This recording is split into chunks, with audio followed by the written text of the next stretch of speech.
بسم اللہ الرحمن الرحیم۔ السلام علیکم ورحمۃ اللہ وبرکاتہ۔ ناظرین، امید ہے آپ لوگ خیریت سے ہوں گے۔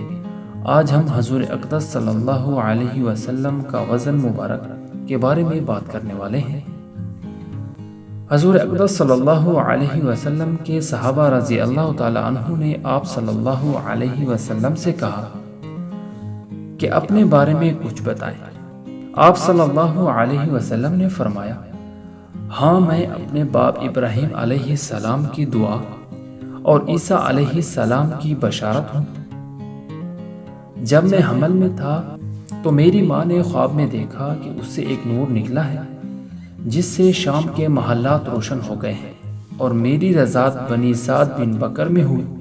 اس دوران جب میں وہاں اپنے ریوڑ میں تھا، میرے پاس دو آدمی آئے جن کے کپڑے سفید اور ان کے پاس ایک سونے کا تھال برف سے بھرا ہوا تھا۔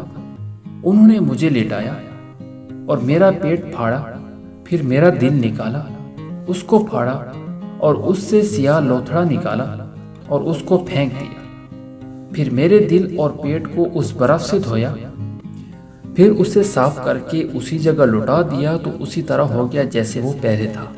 پھر ان میں سے ایک نے اپنے دوسرے ساتھی سے کہا، اس کا وزن اس کی امت کے 10 آدمیوں سے کر۔ اس نے 10 آدمیوں کے ساتھ میرا وزن کیا تو میں بھاری ہو گیا۔ پھر اس نے کہا، اس کی امت کے 100 آدمیوں سے اس کا وزن کر، تو اس نے 100 آدمیوں کے ساتھ وزن کیا تو میں بھاری ہو گیا۔ پھر اس نے کہا کہ اس کی امت کے 1000 آدمیوں سے اس کا وزن کر، اس نے 1000 آدمیوں سے وزن کیا تو ان پر بھی بھاری ہو گیا۔ پھر اس نے کہا، اس کو چھوڑ دے، اگر تو ان کا ساری امت کے ساتھ بھی وزن کرے گا تو یہ بھاری ہو جائیں گے۔ ناظرین، یہ تھی حضور اقدس صلی اللہ علیہ وسلم کے وزن کی شان جو ہم نے آپ کے ساتھ شیئر کی۔ دعا ہے اللہ تعالی ہم سب کو حضور اقدس صلی اللہ علیہ وسلم کی سنتوں پر چلنے کی توفیق عطا فرمائے۔ آمین۔